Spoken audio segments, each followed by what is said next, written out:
Hi guys, today I'm here with a chit chat. Get ready with me using some new makeup for the most part. I feel like it's been a little while since I've done one of these, and these are some of my favorite to film and my favorite to watch on YouTube as well, is just to watch someone put on makeup and chat while they do it. So let's go ahead and get started.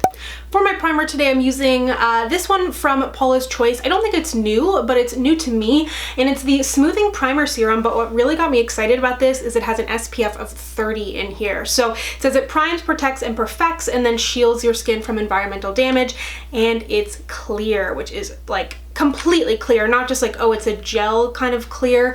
It's 100% translucent. So if you have a darker skin type, that is very exciting news.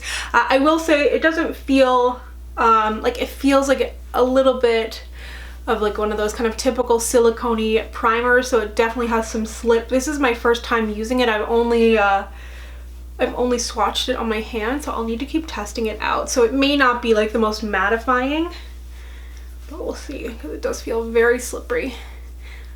I generally tend to like something that has a little bit more grip to it, or more of a lotion feel, so I wouldn't apply too much, but it does feel like it is kind of drying down and losing its slip. And for me, this is kind of like a bonus SPF. I wouldn't just count on this to be my only SPF. I always like to use one anyways after my skincare, but it's always nice to have a bonus in there. So I went and returned the shade that I had in this. If you saw it in my Sephora VIP sale haul, it is a tinted moisturizer, oil-free, from Laura Mercier. I picked up the shade Almond, and I ended up actually going 2 shades up. So I think this is going to be my shade in Tan. We will see, but I feel like this is one of those super classic tinted moisturizers, like one of the most popular ones. And it's 5W1 Tan. I think this looks good. It looks pretty warm. I'm gonna use a sponge with it. This is my Eco Tools sponge. It's one of my favorite sponges. I've been using it non-stop. They have a mini, it comes in a set of 2, and then I think it also comes as a single, but I love, love, love this sponge. It was sent to me, but Eco Tools is available at Walmart in Canada. It definitely adds some warmth to my face. It has kind of like orangey undertones. I feel like almost it darkened on my hand. Let me see. Is that possible? Oh, for sure. Look at this. That's interesting. Like, it's still a huge pile on my hand, so that's what it looked like initially. This is what it has darkened to. Do I really have to return this again? Are they even gonna let me? Oh, that's so annoying. Because when I was in store, I just kind of, I put it out of my hand, and I wasn't wearing makeup when I went into Sephora, so I just kind of like smushed it on my face, and it looked good. Can you see where I touched it and it kind of removed the part that was exposed to oxygen, where it oxidized, and the part below it is so much lighter, so I don't feel like starting over. For my concealer, using a new one from CoverGirl. A couple different shades here. I really don't know. I'm kind of perplexed. M900, it seems like it's a little bit light, and then T100 is like a smidge too dark. I'm not totally sure if there's a shade in between, but let me try. I think this is gonna be good actually. This is the T100. I have high hopes for this. Anything with like a thick doe foot applicator in this kind of chubby packaging, for whatever reason, tends to be really good. Look at this. Do you see this? I guess I like didn't blend it out 100% properly, but I've never seen something like this on my face. See that? There's like a collection of it, oxidized and deepened. Guys, why is everyone talking about this? I'm not impressed at all. Also looks super shiny. Like, it's the oil. I gotta start over. I'm gonna start over. And that's not to say it's trash. It's just this is not a good first experience. Okay, I'll be back. Okay, I am back. I have moisturized and primed. I moisturized my face again, and I used the Dr. Jart Water Drop. Wow, feels like water. Feels really good if you have oily skin. So now I'm gonna use the Bare Minerals Complexion Rescue. I will continue to test out that Laura Mercier. In person, when I went into the bathroom, it really looked pretty good, honestly, in terms of color. But on camera, it just looked so dark. It didn't look like the best, but it didn't look that bad. But I feel like I don't know, I didn't really love the finish on my skin, and I felt like it wasn't gonna look good with eyeshadow. Like, it just looked so light. And that's one thing I really like about the NARS one, is that I can wear it on really light days, but if I want to wear like a heavier face of makeup, it looks good too. And this is oxidizing as well. I don't know if this is primer, but at least this one's on the lighter side, so a little oxidization is okay.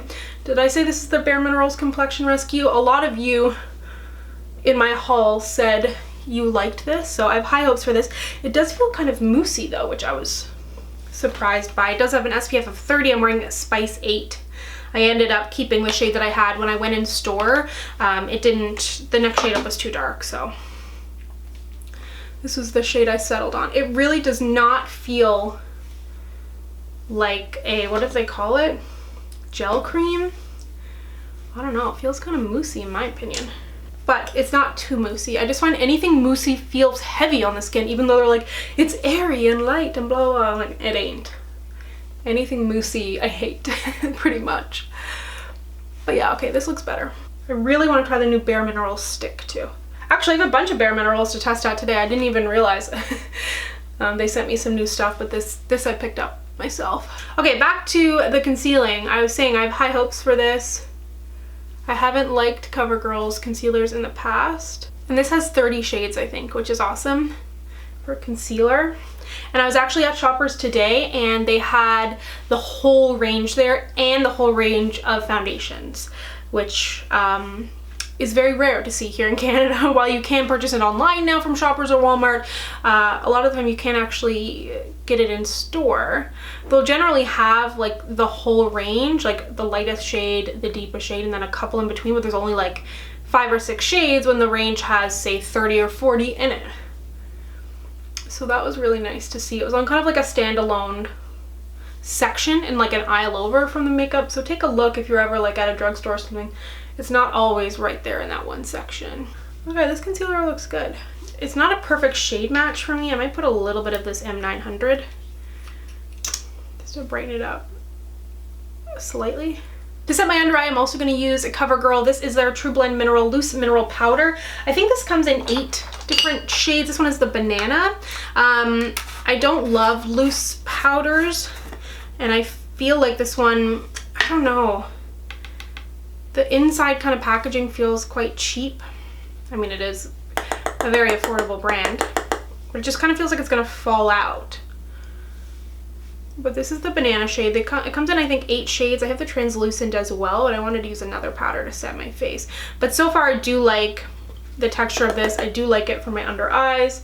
I've used this a couple times. It's a nice loose powder. I'm really, really excited to see that this launched. The liquid version of this is one of my favorite foundations of all time, the Makeup Forever Matte Velvet Skin. So I was so excited to see, itchy eyebrow, that they launched a powder. I have been testing this out, and I'm actually, in a couple days, I'm going to London. I'm going to see the Spice Girls. But, so I'm doing a bunch of pre-filming, and I have done, I've so far filmed 1 foundation review for while I'm gone. So, but the thing is, like, I want to test out foundations before I do my review, and that takes time, obviously. And I am getting inundated with messages about Juvia's Place. Oh my god, I wish they would hurry up on the shipping so I could get my review up, but it hasn't shipped. I ordered it the day that it launched, and nothing. So stay tuned. And I don't even know if I have the right shades, because I wanted to buy it as it launched because I wanted to get my review up to help you pick your shade. So I just guessed 2 shades. I have no idea if they're right. I really wish they had sent the product out to people sooner, like other YouTubers and stuff. I don't know if the people they sent it to, like, I don't know, I was trying to find reviews and I couldn't find any like swatch comparisons and stuff. But yeah, this powder seems really, really nice so far. Really smooth. Really excited to finally try one of the Marc Jacobs bronzers. I have the highlighter from the holiday season. Ooh, it is gorgeous. This is in the shade Tantalize 106. And you know what's so weird? Do you ever find, like, I think there's a name for it, but when you hear of something for the first time and then it kind of just like, you feel like it pops up all the time, and sometimes it's hard to tell, like, is this just a trend and I just heard of the trend and now I'm seeing it everywhere, or is it like you know, you're thinking about a blue Jeep and then everywhere you go you see a blue Jeep and you're just like more aware, you know? So somebody recently said to me, oh, my friend Marissa, I had posted something on Instagram stories and she was like, oh, this is perfect, like chef's kiss. And since then I have seen that 3 times written. And I was like, I have never heard anybody say, like, I've seen people do like, mwah, you know, but I've never heard anybody say like chef's kiss. And I'm like, where did this come from? Or am I just more aware of the fact that that's a thing? And then I think I said it in a video that I filmed yesterday, because I think it's funny to say chef's kiss. I think that's hilarious. So maybe somebody said it and then everybody decided it was hilarious and now we're all saying it, but it's really popped up for me. So let's go ahead. I really like that bronzer, by the way. I didn't talk about it because I was too busy talking about Chef's Kiss, but I would give this bronzer, oh, Chef's Kiss. Let's go ahead and move on to this palette. I do have an e.l.f. haul coming if it's not already up. I think it's already up, but I bought 2 palettes in there, so I wanted to use the other one that I don't plan on using in the other video. So this is the Opposites Attract eyeshadow palette. I have been eyeing these palettes forever, so I'm very glad that I finally picked them up. And then I'm also going to be using the... I haven't used this before either, the All Day Stay eyeshadow primer from e.l.f. So I'm gonna go ahead and move you in. Now I'm gonna start out with the shade Sassy right here. I think that's a really interesting palette. Like the shade selection is interesting. And I love the like all matte palettes from e.l.f. So we'll see how this goes. See how pigmented some of these lighter shades are, because sometimes they don't translate on my skin very well, but that looks pretty good actually. Very powdery, but as long as it works, in my opinion. But yeah, going to see the Spice Girls next week. I can't believe I got tickets. I got them back in November whenever they launched. And the Spice Girls were a huge part of my childhood, and I grew up in Newfoundland, so it would have been very expensive for me to go see them in a flight and all that kind of stuff, and that was not happening. So when they said they were announcing an actual tour and not just like rumors of it, I was like, ooh, I want to try and get tickets, but I'm not really that much of a concert person. Like I have every opportunity to go see everybody here in Toronto, and tickets are like $300. I'm like, oh, and especially where we're traveling, I'm like, we paid $400 to go to Mexico. We paid $1,000 all inclusive to go to Antigua. You can get such good deals from Toronto. And I'm like, I love you, Adele or Beyonce or even Justin Bieber, as I am a believer as of a few years ago. I can't do it. I'd rather spend that money on myself. So when the tickets came out, I happened to wake up at like 5 a.m. because I wake up early, and I was like, I'm gonna try. So then I was like in line. Okay, wait, let me stop talking for a second.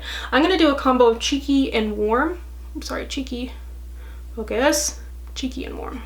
So I got in some of the queues online, and I was fully expecting to get tickets for like Edinburgh or wherever it may be, because I think they're only doing the UK, but I ended up getting my tickets on the Wembley Stadium website for London, and I was like, holy, I was not expecting that. And I had messaged my friend who lives in Sweden, and I was like, hey, like, you into going to see the Spice Girls? Because I haven't seen her in a while. So it's a good opportunity. And the tickets I got were like £75, so that equals about $150 Canadian, which is like cheaper than it is to go see anybody. And obviously, like, they're not as hot of a ticket, but I would also expect the tickets to cost way more. And not that we got great seats at all. I think we're like, you know, probably behind a pole or something, but you know, like they had a limited amount of shows, and like anybody my age would be super pumped to go see them. So I was happy with that, and it's a good opportunity to see my friend. I've never been to London, so if you have recommendations, although this video might be going up after I've been to London, I'll let you know down below if you still have the opportunity to give me suggestions. I'm also going to Rome after that. This look is going to be pretty warm. Surprise, surprise. I'm going to use the shade Bold on my lid because Nems is he's actually in Serbia right now.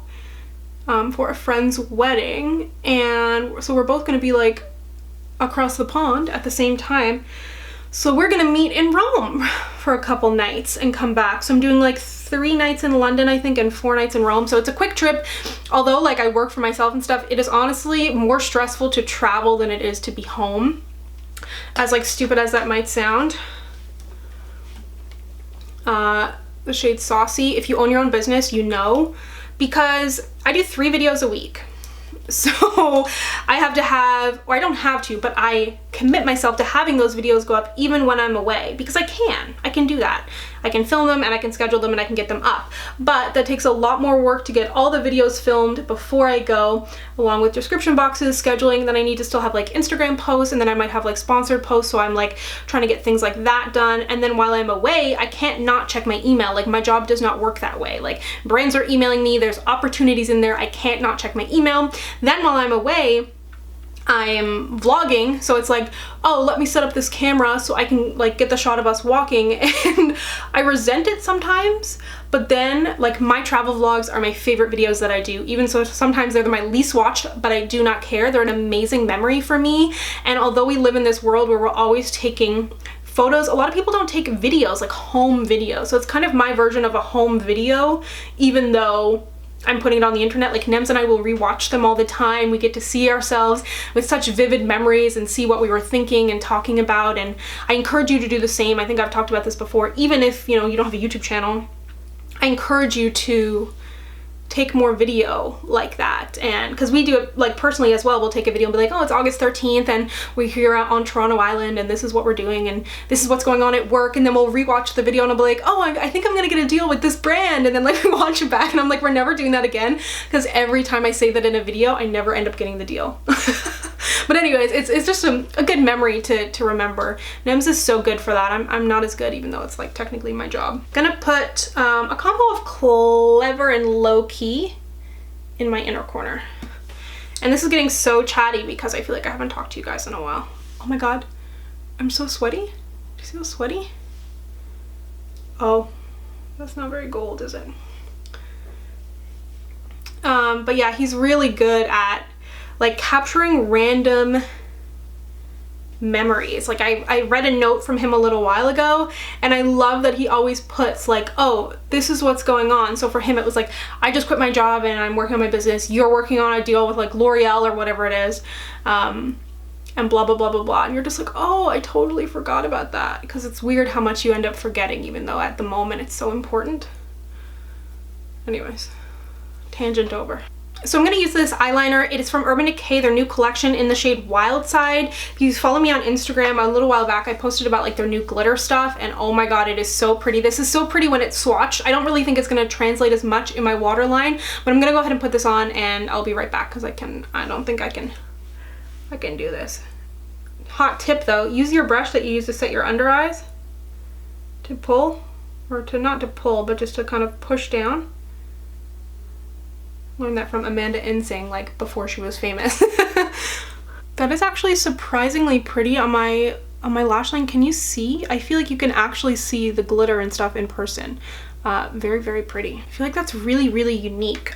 So for my mascara, I'm gonna be using a new one from Too Faced. This is their Damn Girl mascara. I haven't tried this yet, and I actually just filmed my Too Faced Born This Way foundation review yesterday, and I was like, oh, I wanted to have my that mascara to include in it, but I don't get all of Too Faced launches, so I was like, oh, I didn't know if it showed up, and I knew I had a package down at the front desk and I didn't go check, and it was this, so I was like, okay, I'll include it today. I've heard good things. The brush looks, what is the brush on the Born This Way, or not Born This Way, Better Than Sex. So it is a very similar kind of hourglass shape. Classic YouTube hand here. So on this side is the Damn Girl, on this side is the Better Than Sex. And Better Than Sex has never impressed me, so I'm curious about this. This looks like it has a really thick black formula. Oh yeah, that's thick. So I'm excited to try it because everybody loved Better Than Sex, and I was like, I don't get it, but whoa! Or should I say, damn girl? Maybe that's the whole point. And the PR package for this, oh my god, wait, hold on, let me put this on. Okay, wow, this looks so good. Yeah, super black, very, very volumizing. There is a lot of product that comes off on the brush. This looks good. This is everything I wanted the Better Than Sex to be. Oh, what I was gonna say was the PR package for this, it came with like a giant kind of replica of the mascara, and it had fallen out of the box that it goes in, so I was going to put this back in the box, but the box is like sound or touch activated, so it says like, damn girl or something, and it scared the bejesus out of me. Like, I'm here by myself, Nems is out of town, he's back in Serbia, And yeah, it scared the life out of me. But anyways, I really like this. Oh, I should do my lower lash line. Okay, so I'm really, really happy with how that mascara looks, how the eye look looks. Oh, I need to do my brows. I'm just like so pumped to be back talking to you. It's different than when I'm doing like a favorites video or like a best of this, best of that, or even a foundation review. This is just, I don't know if it's narcissistic, but I just love being able to sit down and talk with you guys and just chat and then like look at the comments, and that way we can have like a good dialogue. It's just a nice way to catch up, in my opinion. And just play with makeup, which is what I love to do. And for my brows, 24-hour brow setter, nothing new there. For my blush, I wanted to try this one out and see if it worked on my skin tone. It's the Cover FX Monochromatic Blush Duo in Soft Peach. So you know I had to try it. And I think I talked about this line in my, oh yeah, it works, in my favorites video about how I literally love every single shade. And I haven't been able to part with any of them. And I thought this might be like too light for me, so I'd have to give it to someone else, but looks like I'm keeping it. Beautiful peachy shade. These are so, so nice. I am going to use a different highlighter though. I want to try this Fenty brush again because I really don't know how I felt about it. For highlighter, I'm using the Bare Minerals Endless Glow highlighter in the shade Joy. It's like really peachy, which was what kind of inspired this look. Not that me wearing peachy makeup is inspired at all, because it's what I do, but I don't know, I don't think I love this brush, and I don't know if I want to get into it, but I just find sometimes I have a hesitation to say something not negative about Fenty, but like if I don't like a product, I'm always like, oh no. It doesn't make their experience more valid that it was horrible, but it also doesn't negate the fact that someone else had a good experience with it, if that makes sense. Because it's like anything, but for some reason it's been decided that we all need to agree on product formulation and stuff, which doesn't make any sense because that would be a very boring world. Like imagine you had to wear everything that I liked and then you're stuck wearing peach blushes all the time. Anyways, it's not as warm as I was hoping it would be. It did not bring enough warmth to the face, in my opinion. What else we got? Speaking of Fenty, let's use that. This is one of my favorite highlighters of all time, considering it's taped together with painter's tape and I've hit pan on it. I'm gonna use the brighter side though. The lighter side is what I like the super satiny one. There we go. That's what we're looking for. Yeah, I don't love this brush. It looks so good like when the makeup artist uses it, but like for my personal use, it doesn't have the fit. Like I like the way it fits on my face, but I also just prefer like a smaller tapered brush, I think. I'm gonna set my face before I get into the lip. This is the Shake and Glow Dew Mist from L'Oreal. This smells like something. That smells really good. This has coconut and vitamin C all-day hydration dew mist for the face. Extends makeup wear, natural looking finish, non-greasy, prime and hydrate, set and refresh. That is like so popular now to claim all of that on a spray. For my lip, I'm gonna start out with ColourPop BFF3. Then I want to use, this is a newer shade to the Maybelline Stay Matte Inks. I love, love, love, love, love this line of lipsticks. A lot of people, or some people, said they have a really hard time applying them. I've never had an issue with any of the shades I've tried. Oh. This is darker than I anticipated. God damn, it's one of those days. Okay, I'm just going to grab this Too Faced lipstick. I was wearing it the other day in the shade Send Nudes. Just to lighten up the center. Darker than I wanted it to be, because I wanted to put on this little this topper. This is the Strobe top coat from Quo. It comes in like a set. It looks really pretty, kind of like a holographic-y. It really reminds me of the Bite Beauty. I'm gonna get a bunch of dark lipstick in here. The Bite Beauty lip glosses. There was one that I loved in kind of this pinky shade. So here is the finished look. I feel like that flew by, even though I had to wash my face and restart. I think I got frickin' foundation on my shirt. It's new. I just got this from Zara. But anyways, really happy with how this look came out. So far I'm quite excited about a lot of these products. The Cover FX blushes, The Damn Girl mascara, that L'Oreal spray seems really, really nice. The e.l.f. palette, this I'm not 100% sure on. It performed well. I like my look, but I'm gonna need to play around with it a little bit more, but pretty impressed with it so far. I think it's only 10 bucks, which is an amazing deal. And I like the way my skin looks too. I feel like the Bare Minerals played really nice with the Makeup Forever, because the Makeup Forever added a little bit more coverage that I was kind of needing for a look like this. So overall, quite happy with this look. We started off in a pretty dark place, but I think it turned out okay. Thank you so much for watching. If you'd like to connect with me, you can always find me on Instagram, Twitter, and Facebook. And might I just say, that is not just a statement. I'm not just saying, if you'd like to connect with me, blah, blah, blah. I truly, and I think a lot of you can attest to this, respond to just about every message, tweet that I get on Instagram, comments, stories, anything like that. I do my best to always respond, so I truly mean it when I say if you'd like to connect with me. That is another way to do it, but I always appreciate comments down in the comment section as well. But yeah, thank you so much for watching, and I'll see you guys next time. Bye!